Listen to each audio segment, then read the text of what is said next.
Now you should notice that the electric force formula, Coulomb's law, looks a lot like Newton's universal gravitation formula. And, you know, they are, and I think that throughout this unit, it helps, I think, make the unit easier if you, in your mind's eye, when I'm talking electric force, try to picture it a bit like gravity, because the relationship is so similar. There's so many things, field constants, so it's the same type of calculation. It really is the same. And again, I only know 5 things, I know them really well, right?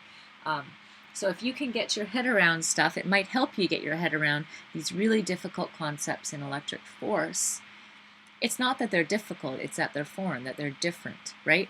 But they're not that different. They're a lot like gravity, okay? So if you try to picture things like gravity, it might make it easier to understand. So just making a few, comparisons, things that are different and things that are similar. Differences between gravitation and Coulomb's law is gravitation is only attraction, right? Things only attract. Two masses attract each other. There's never repulsion. Where Coulomb's law, if things are of the same charge, they repel each other. But if they're opposite charge, they attract. So it can go either way. Gravitation, though we don't have a feel for this yet, because we still think of gravity as the biggest force, because it's the one we sort of are the most, we understand the best and we feel the best. But in fact, gravitation is very, very small compared to Coulomb's, like gravity, electric force. And I've probably told you this before, but the idea that, you think of the Earth is humongous, it's huge, and we're actually standing on, we're levitating between the center, us and the center of the Earth.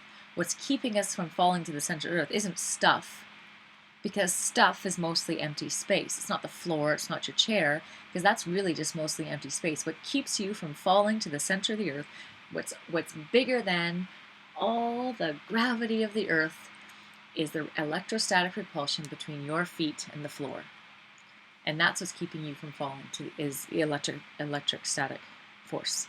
So we don't really get the feel of it, but really the electric force is huge compared to gravity. And of course, another difference is the fact that gravity is related to mass, and Coulomb's law, or electric force, is related to charge, electric charge.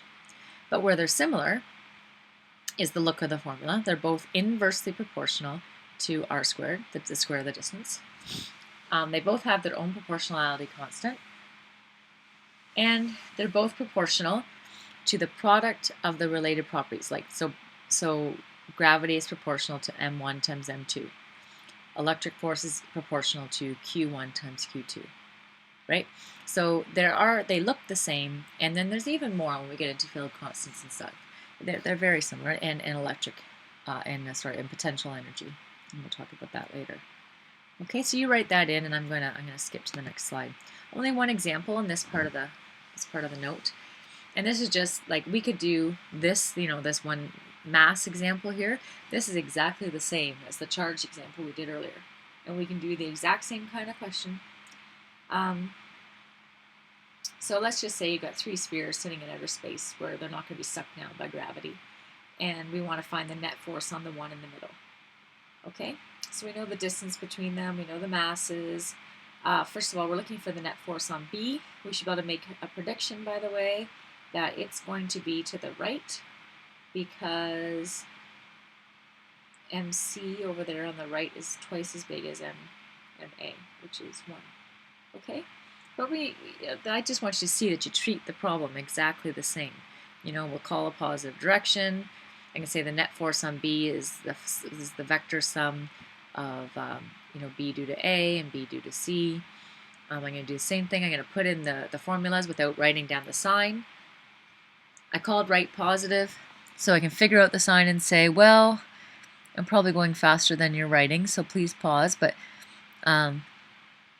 okay, well, due to A, B, if C didn't exist, it was just these two, B would feel a force in the negative direction, right? So I got to put a negative there. And due to C, it would be in the positive direction.